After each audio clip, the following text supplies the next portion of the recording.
hampir seluruh dunia, juga Jakarta sendiri menutup beberapa tempat wisatanya.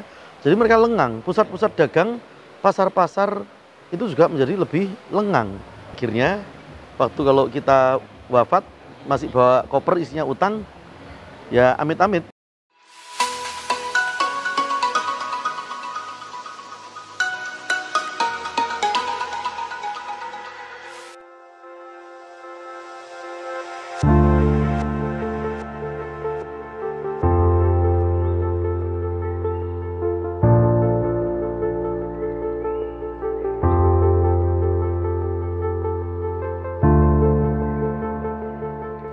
Itu hari ini pertengahan Maret 2020, kabar-kabarnya corona tambah lama tambah santer ya.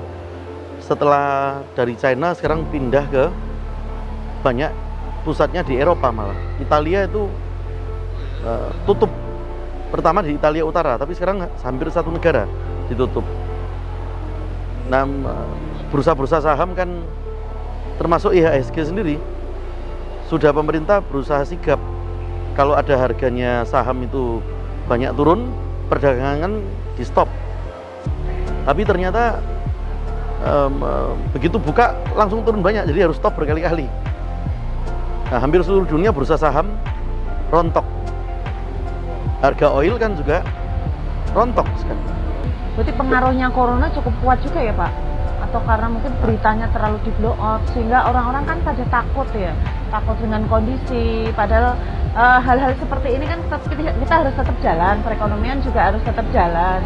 Posisinya bukannya kita harus memanage resikonya, bukan kita ketakutan dengan informasi seperti itu, mestinya seperti itu.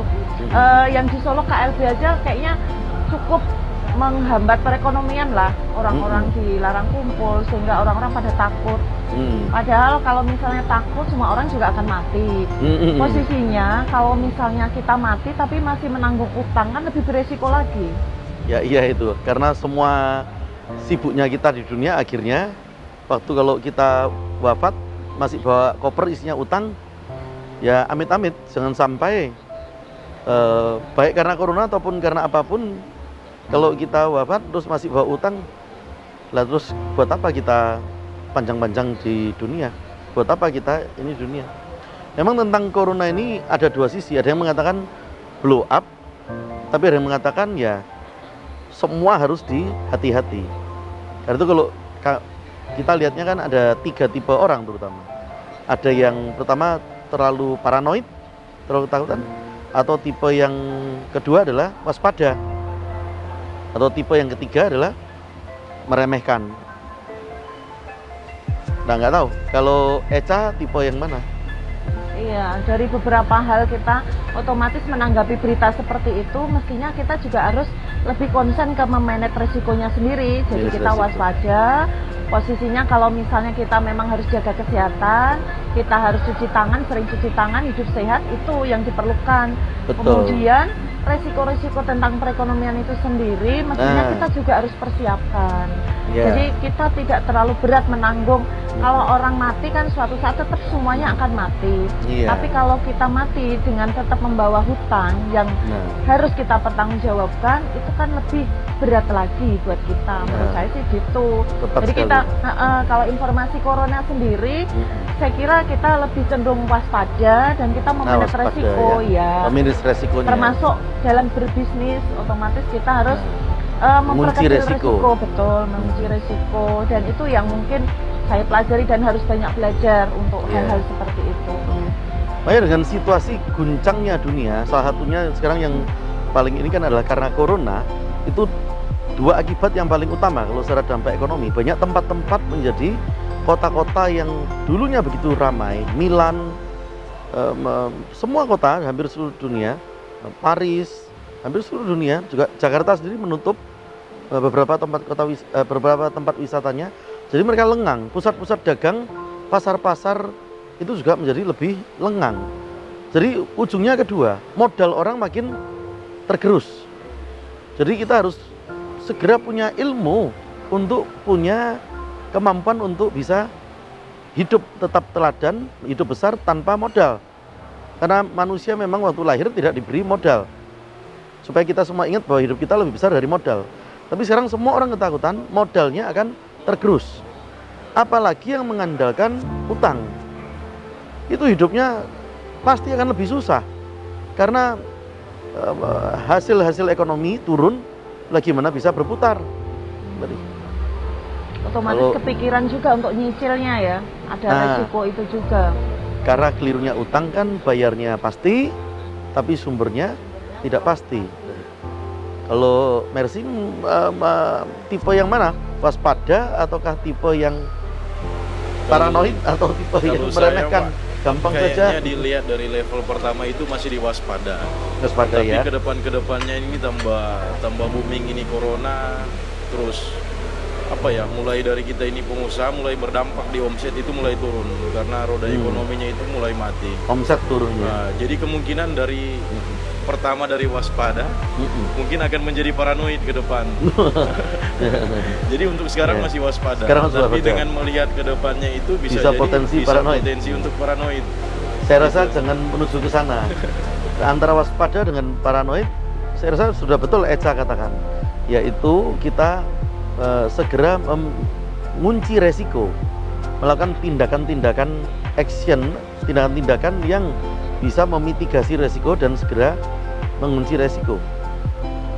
Memang karena itu pasar-pasar SPI, dagang SPI, baik yang modern IHSG, pasar bursa ataupun pasar yang ini, semuanya ada drop karena orangnya sendiri banyak dinasihatkan kan untuk di dalam rumah tadi. Jadi perputaran juga, kegiatan public service juga menjadi terpengaruh. Lalu kalau itu modal merosot, yang sudah pakai utang, ya menjadi lebih terbeban lagi menurutnya. Mungkin itu Pak, yang karena hutang Pak, paranoid jadinya Pak. Kalau pakai utang paranoid. Tapi untung Eca juga Mercy sejauh ini sudah sempat belajar untuk menjadi teladan tanpa utang dan menjadi teladan supaya ingat bahwa hidupnya lebih besar dari modal. Sekarang beberapa kota termasuk di Indonesia itu bahkan untuk skala nasional juga dipertimbangkan untuk lockdown, ada yang mengusulkan seperti itu. Tapi terlepas dari itu, meskipun belum lockdown, memang pengaruhnya banyak, terutama pengaruh banyaknya di ekonomi. Kalau kesehatan, ya tadi sudah ditekankan baik itu, kan saya rasa 6 hal tuh. Harus banyak minum, setiap 15 menit tenggorokan harus dikasih cairan. Karena pun kalau itu masuk tenggorokan, selama itu tertelan, hilang tadi. Kedua, harus banyak jahe. Jahe. Lah kalau WHO kan baru memutuskan sebagai pandemi. Satu sisi itu harus diwaspadai, tapi satu sisi juga kita menemukan fakta kalau di Indonesia anak-anak kampung itu kalau lagi banjir aja main-main di tempat banjir, hujan-hujan deras tapi kebal juga. Itu perlu survei tersendiri suatu hari. Itu mereka juga bisa vaksinasi alam tentunya. Karena itu kita tidak boleh meremehkan itu dari WHO, tapi juga tidak boleh paranoid. Yaitu kita harus waspada untuknya. Lalu ketiga kan harus jaga stamina.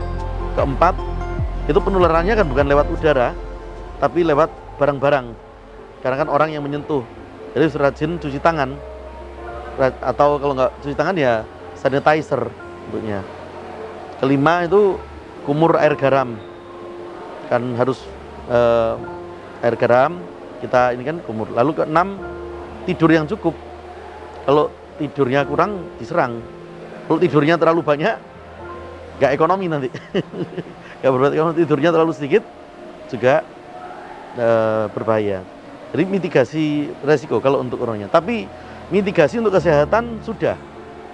Tapi mitigasi ekonominya, itu harus segera juga disiapkan. Mitigasi kesehatan, semua banyak yang sudah tahu. Bagaimana mitigasi ekonominya. Tapi beruntung Eca sudah sempat belajar.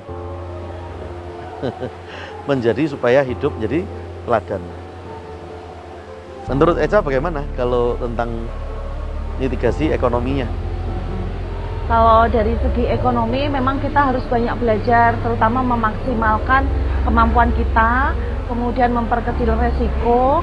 Dan saya alhamdulillah saya cukup lumayan dapat pelajaran yang sangat berharga dari Pak Cipto, sehingga saya terima kasih sekali saya sampaikan ke Pak Cipto karena saya bisa mempelajari bagaimana berbisnis yang sangat kecil resikonya karena saya tidak menggunakan modal maupun tidak menggunakan utang, sehingga saya bisa memanage apa yang menjadi cita-cita saya, sehingga saya tetap bisa melaksanakan bisnis saya, bisa memperbesar apa yang saya inginkan, tetapi kita hanya belajar tentang ketulusan yang sudah diajarkan oleh Bapak Cipto.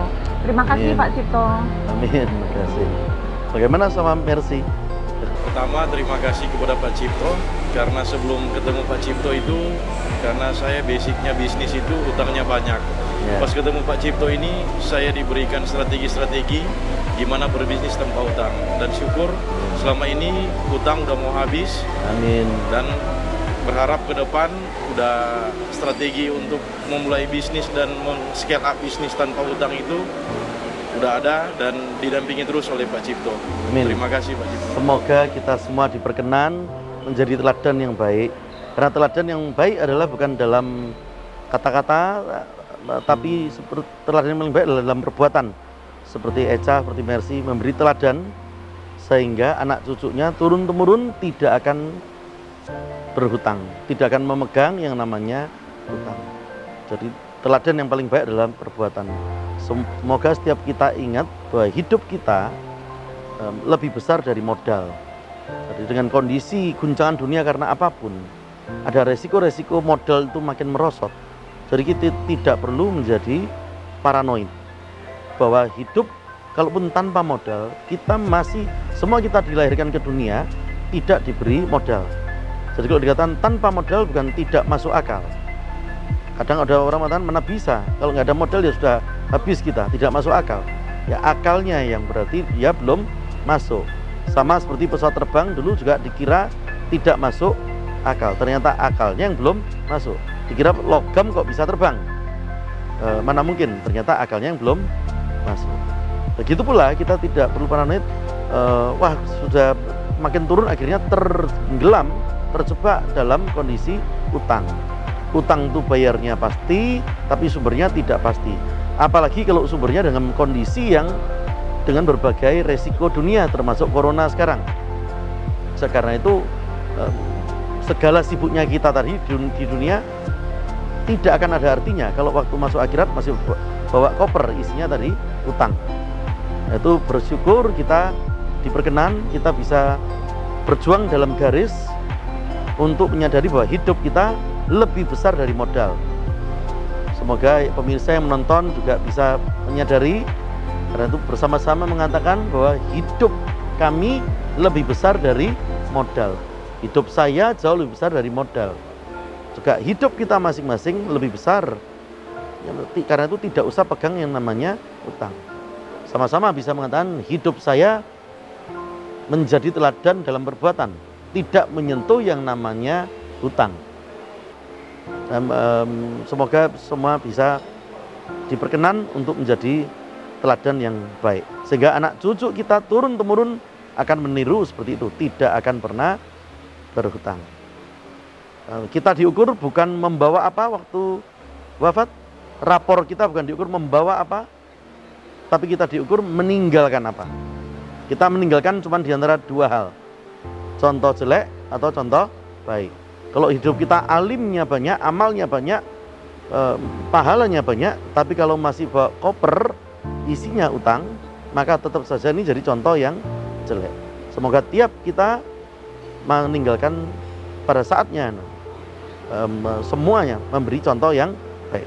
Sama-sama mungkin pemirsa juga mengatakan mulai hari ini siap untuk memberi contoh yang jelek, bukan yang jelek tapi yang baik untuk anak cucu, supaya turun-temurun anak cucu tidak akan pernah berhutang.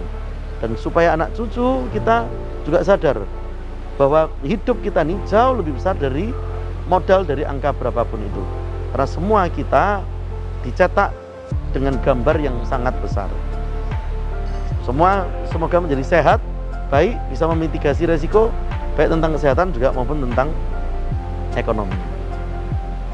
Maju terus.